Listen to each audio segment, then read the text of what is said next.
పేరు గొప్ప ఊరి దిబ్బ అంటే ఏమో అనుకున్నాం, కానీ కొన్ని ఇన్సిడెంట్స్ చూస్తే ఇదేనేమో అనిపిస్తుంది. నిన్నగాక మొన్ననే అధికారికంగా ఎప్పుడూ ఏ రాజకీయ పార్టీ కూడా ఈ తరహా ప్రకటన ఇచ్చిందో లేదో తెలియదు, కానీ మొదటిసారి ఇలా ఇచ్చి చర్చనాంశమైంది జనసేన పార్టీ.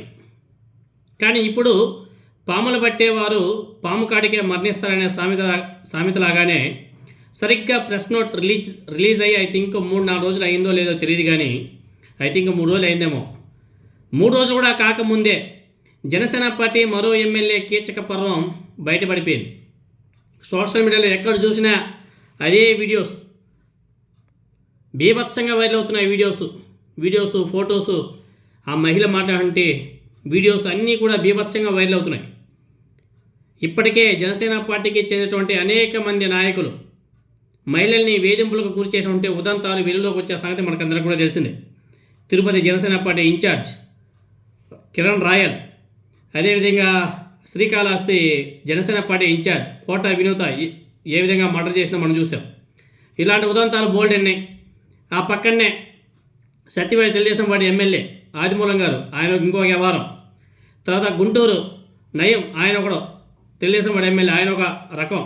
ఏ విధంగా ఆంధ్రప్రదేశ్లో రచ్చ నడుస్తుందో మనందరం కూడా చూసాం. ఇప్పుడు వారికి నేను ఏమాత్రం తక్కువ కాదంటూ ప్రభుత్వ ఉద్యోగం పేరుతో ఓ మహిళను 1.5 కాలంగా బెదిరిస్తూ 5 సార్లు గర్భవతిని చేసి అబార్షన్ కూడా చేయించాడంట జనసేన పార్టీ ఎమ్మెల్యే. ఎంత ఘోరమో ఒకసారి ప్రజలందరూ కూడా ఆలోచన చేయవలసిన అవసరం కూడా ఉంది. మహిళా కమిషన్లు ఏం చేస్తున్నాయి, ప్రభుత్వ ఉద్యోగస్తులు ఏం చేస్తున్నారు, ప్రభుత్వ ఉద్యోగ సంఘాలు ఏం చేస్తున్నాయి? 1.5 కాలంలో 5 సార్లు గర్భవతిని చేసి అబార్షన్ చేయించాడట మహానుభావుడు. ఈ అబార్షన్ చేసే హాస్పిటల్ ఏదో మహానుభావులు ఆ కూటమి ప్రభుత్వంలో ఆ హాస్పిటల్ కొద్దిగా సీజ్ చేస్తే బాగుండేదేమో. తల్లిదండ్రులు లేని మహిళా ఉద్యోగిని భయపెట్టి లోపరుచుకునే ఆ జనసేన పార్టీ ఎమ్మెల్యే చేసినటువంటి వ్యవహారాలు అంతా ఇంత కాదు. ఆయనే Janasena party MLA Railway Koduru Janasena party MLA Arava Sridhar, ఆయనే ఈ ఘనకార్యం చేసింది. మొన్నేమో పవన్ కళ్యాణ్ గారు పెద్ద ప్రెస్ నోట్ రిలీజ్ చేశాడు. ఏమైనా ఉంటే లోపల చూసుకోండి, బహిరంగంగా ఎవరు కూడా బయటపడకండి, అన్నీ కూడా సీక్రెట్గా చేసుకోండి అని చెప్పేసి మొన్నే అఫీషియల్గా జనసేన పార్టీ లెటర్ హెడ్ మీద రిలీజ్ చేశారు ప్రెస్ నోట్. మూడో రోజుకే జనసేన పార్టీ ఎమ్మెల్యే అడ్డంగా దొరికిపోయాడు. రైల్వే కోడూరు నియోజకవర్గం జనసేన పార్టీ ఎమ్మెల్యే అరవ శ్రీధర్ కీచక పర్వం ఇప్పుడు సోషల్ మీడియాలో ఆ వీడియోస్ అన్నీ కూడా బీభత్సంగా వైరల్ అవుతున్నాయి. మెయిన్ స్ట్రీమ్ మీడియాలో కూడా వస్తున్నాయి అనుకోండి, పచ్చ మీడియాలో తప్ప. ఆ అరవ శ్రీధర్ 1.5 ఆ మహిళను బెదిరిస్తూ అగాత్యాలకు పాల్పడ్డాడంట. ప్రభుత్వ ఎంప్లాయీ ఆ మహిళ 1.5 తనను 5 సార్లు గర్భవతం చేశాడంట, అబార్షన్ కూడా చేయించాడంట. ఈ స్టోరీలో అసలు ట్విస్ట్ ఏమిటంటే ఆ మహిళా ఉద్యోగికి ఇదివరకే పెళ్ళి అయిందంట, పిల్లలు కూడా ఉన్నారంట, 3 ఏళ్ల కొడుకు కూడా ఉన్నాడంట. ఉద్యోగరీత్యా భర్త హైదరాబాద్లో ఉంటున్నాడంట.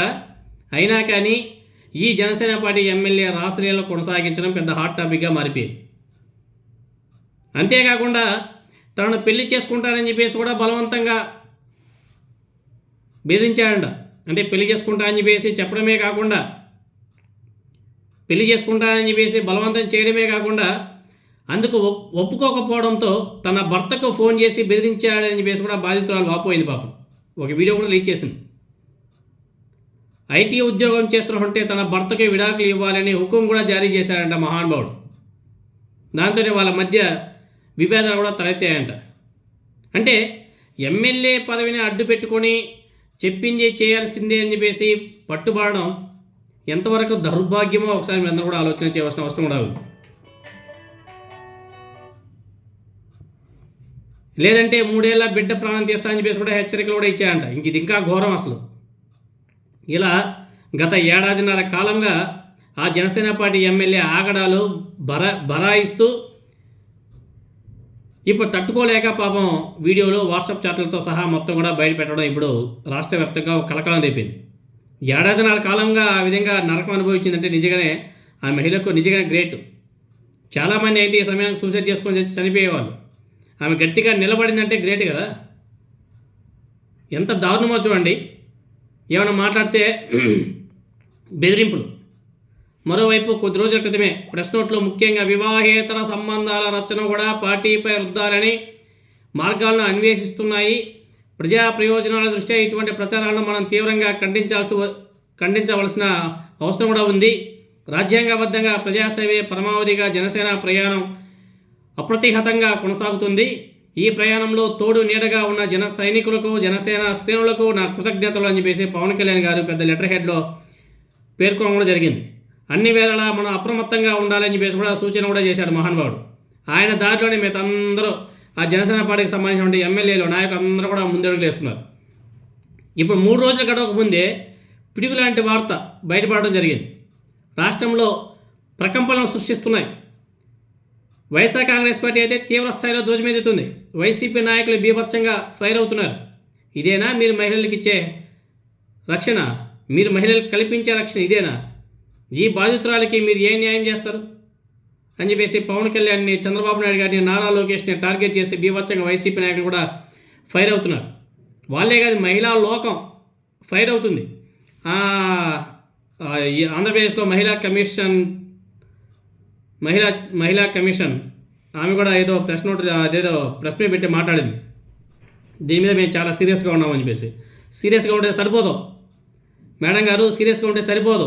ఆ ఎమ్మెల్యేని నడి రోడ్డు మీద తన్నుకుంటూ రోడ్డు మొత్తం ఊరేగించాల. అప్పుడు అటువంటి వ్యక్తులకు బుద్ధి వస్తుంది. అలాంటివి చేయాలా. ఎందుకంటే కామన్ మ్యాన్ ఏ తప్పు చేయకపోయినా ఏదో విధంగా అక్రమంగా కేసులు పెట్టి రోడ్ల మీద నడిపిస్తారు కదా. ఆ విధంగా ఈ ఎమ్మెల్యేని కూడా రోడ్డు మీద నడిపించుకుంటూ ఆ రైల్వే కోడూరు మొత్తం తిప్పాల. అప్పుడే సిగ్గు వస్తుంది. మేము సీరియస్గా ఉన్నామంటే సరిపోదు. మహిళా కమిషన్ గారు కొంచెం ఇంకా సీరియస్గా తీసుకొని ఆ ఎమ్మెల్యేని ఇంకా ఎన్ని విధాలుగా చేయాలో అన్ని విధాలుగా చేయండి. అన్ని విధాలుగా చేసే అవకాశం ఉండదు మీరు. ఎందుకంటే మీ కూటమి ఎమ్మెల్యే కదా. ఇంకా కావాలంటే మధ్యవర్తిత్వం చేపిస్తారు.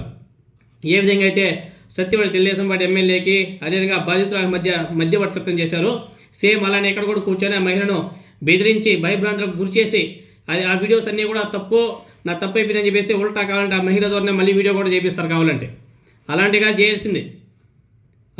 చేయాల్సింది సీరియస్గా యాక్షన్ తీసుకోవాలా. అటువంటి వ్యక్తుల మీద యాక్షన్ తీసుకుంటే మిగతా వాళ్ళు కూడా భయపడతారు.